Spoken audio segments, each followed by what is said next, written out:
I was afraid you'd left, she admitted quietly, and still lingering on and off. I wordlessly lifted my hand in explanation before shifting my gaze back to the street. After a moment I heard the door close, and before I could wonder if she'd gone back inside, she was lowering herself to a position at my side. You shouldn't smoke. And you shouldn't swear either. I chuckled humorlessly. Seriously? I arched an eyebrow at her daringly. She had no right, and I could tell as her eyes fell to her lap dejectedly that she knew it too. I took the brief moment of her dejection to really look at her, and I wished I could have found a better word, fat, starved corpse, to describe how she looked, but I couldn't. She was nothing like the woman who once hummed me to sleep and made me meals. I couldn't imagine her in a kitchen, or doing anything domestic if I tried.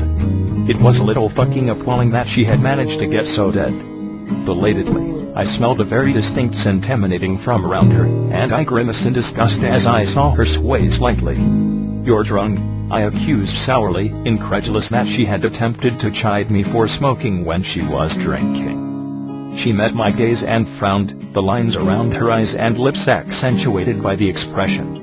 I wasn't going to, but it wasn't much. She stumbled, her eyes shining with a very particular glaze of inebriation, as she stared at me pleadingly. I looked away in discomfort, wondering idly how often she didn't have much. I considered that maybe it was a bad time to ask my questions given her lack of sobriety, but the stillness of the evening, and my recent rest had made me feel stronger, and I didn't know how long that strength would last. "Why?" I whispered to my feet, and I didn't need to ask the entire question, because she had been expecting it. She sighed. I don't know, if you could really understand. That's a bullshit answer. I dropped my cigarette and used the toe of my boot to grind it into the concrete. After a weighty pause, I felt her hand come to rest on mine. Look at me, she appealed sadly, and I did. She shook her head, her coarse and greasy hair brushing the fabric on her shoulder. No, Edward. Look at me. She gestured to herself in the near slur that I was only now noticing, and then to the door behind her. Does this look like a capable mother to you? She asked, and I could detect the tone of self-loathing in her voice as she withdrew her hand and glared at the ground bitterly. I died with your father, and there's no getting that back. I drink every day, until I can't think anymore, and then I pass out sometimes in a pile of my own vomit, all the while wishing for the comfort of death, though knowing I don't deserve it. She finished, and peeked at me through her heavily laden lids. I spoke before I had the chance to really ponder my words. Well, it's nice to know my flair for ludicrous fucking dramatics is hereditary, I replied bitterly. Her grimace was satisfying. Of course, at least when I'm doing it, I'm not hurting anyone but myself. I spat, and returned my gaze to the street in a refusal to see the sting in her expression. Secretly, I wondered how true my words were, but knew she had no way of realizing that I had anyone to hurt. My resentment grew. Would you believe me if I said I was sorry? She asked in a pleading voice, and I scoffed in return. I didn't fail to notice how the upper hand in this had changed so drastically. I fucking thrived on it. I had no idea you'd think all these years. She trailed off into an obvious voice, in an attempt to explain herself. Let me see if I understand this, I began, and turned toward her, a little high on the upper hand, but pissed off, and a little disbelieving. She nodded, and waited, while I formed my assessment. It sounded so fucking ridiculous. You sent me away because you couldn't be a fit mother. No wait. I couldn't, wouldn't. She flinched and her face contorted into a pained expression, but I continued, you don't offer me this completely inane and poor fucking excuse, before shipping me off, and yet somehow a 9-year-old child is supposed to understand? My anger grew with the truth of my words, and I could see it reflected in her eyes as remorse. I grew frantic, and nearly maniacal as I laughed, and smiled resentfully. You somehow figured that 4 years of state foster care, which, mind you, is burdened with an overabundance of complete fucking psychopaths and underqualified caregivers, was better than being with my mother. I asked incredulously, my chest suddenly heaving with sharp and hard breaths that stung my throat. It was then that it hit me, and it felt like my whole world was shifting on its axis. I'd been surviving for so long off of one single truth alone, and it was all a lie. It should have made me feel better and vindicated, but it didn't. It made me fucking sick. All the years I'd spent hating myself, I only hated myself because I was so sure that she hated me. If I had never been under the assumption that my mother, the one person in the world who was supposed to love me unconditionally, hated me, then I could have forgiven myself. One day I knew it. I might have been happy and normal and better. I felt so fucking robbed. My body began rocking unthinkingly, almost like that day with Bella, and my arms hugged my torso. Everything was different. Everything was better. Everything was worse. I wanted to cry at first, but then I wanted to scream. Before I could open my mouth, my emotions changed again, and then I wanted to fucking break something. Mostly, I wanted it all back. I wanted back everything that she wouldn't allow me to have. I wanted the birthdays and the dinners, and the humming. I wanted to scold her for drinking, and take care of her while she mended. I wanted to see her grief and know that I didn't cause it. That was another thing she stole from me before I could control the overwhelming current of emotion that the sudden realization unexpectedly heaped upon me. A strangle sob erupted from my chest, and I felt her lurch at my side. She stole my grief. I had been so fucking occupied with grieving her, I never had the ability to grieve for the only person that died. I never got to grieve for my father, or mourn his death. He was still this unpaid debt in my memory that I could never access because the loss of her eclipsed everything for me, even him, and it had been mounting all these years, festering, and waiting for the opportunity to obtain my attention. Now, it was drowning me, and I had to force my head between my knees to control my labored breathing. I felt her hand on my back and in my hair, but it was too much all at once. 9 years of completely veiled and neglected agony hit me without warning, and I felt the anguish devour me. I allowed myself to remember things about him that I'd never even attempted to recollect. I remembered his leather wallet, and how I was always fascinated with it. He'd let me open it and play with his money and identification cards, and my enthrallment would amuse him. He'd lift me on his shoulders during the street parades. He'd always bring me home a gift when he'd return from business trips. He'd apologize for my name and blame my mother. He'd coached me in softball for 2 years and encouraged me to remain disciplined with my piano lessons even though I was easily frustrated. He was loving, caring, and with every new memory that I summoned, my body would tremble more violently with sobs. She came to my side and embraced me in a tight and pungent hug, rocking me soothingly as I cried, and finally got my opportunity to mourn. I allowed her whatever comfort the gesture granted her, because it offered me none whatsoever. I stared blankly at the paper, and bit the inside of my cheek absently. It had those blue lines and red margins that I was so familiar with, but I couldn't find the words. I looked up when I heard a loud noise from the hall, and dropped the paper, dashing across the room to the hallway. My mother was there, leaning against the wall in a stupor, and it took her eyes many moments to focus on mine.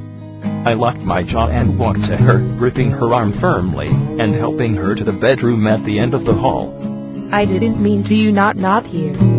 Go. She slurred dumbly, stumbling over her own feet, while I supported her weight and eased her down onto the bed. She nuzzled into the grime of her bedding, and my fists clenched tightly at my sides as I made plans to clean them. It just wasn't fucking livable. Her hair covered the pale pallor of her face as she began mumbling nearly incoherently. You shouldn't be here. I rolled my eyes and turned to exit the room, turning off the light as I passed the switch and closing the door. Most of the way behind me I could still hear the scratching of vermin and bugs as I returned to my spot on the sofa, my blankets and pillow bunched up at the end from where I had slept 2 nights previous. Since my axis shifted, sleep was worse in some ways, better in others. Some dreams came less frequently, while others came more. Mostly ones of him. The wound that had devoured me 3 evenings previous was still gaping and sore. It didn't feel like it would ever lessen, and I wondered how it ever could. It was like the first time I had ever really lost someone I loved. It was torture. Stifling the emotion that froze in my chest, I returned my attention to the paper and pressed the pen to it. It was such an easy fucking thing to do. So why was I having such a difficult time? I probably already knew the answer to that.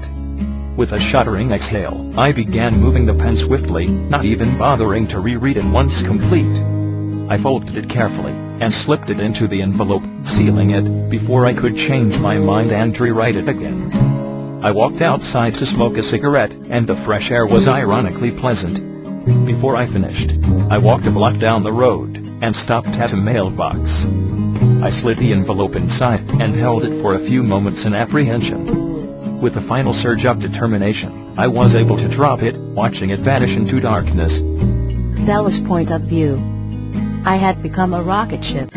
I tried to invoke a more appropriate metaphor for how I was feeling, but nothing came close to that one in particular. News programs cover the liftoff of rocket ships, whenever it happens. They aren't doing it just because it's an interesting thing to watch. People watch the launches because they are waiting for something to go wrong. They are all waiting for the ship to encounter some awful circumstance and explode into billions of tiny particles, killing everyone on board in the process. The moment the accident occurs, the airing network has hit the royalty jackpot. Everyone wants a front row seat to a good fatal catastrophe. Then again, maybe I've just grown too cynical for my own good. That was how I felt though. I had become this spectacle to those around me, and I felt like they were waiting for that one awful circumstance to happen. It seemed ridiculous to me, because didn't they know?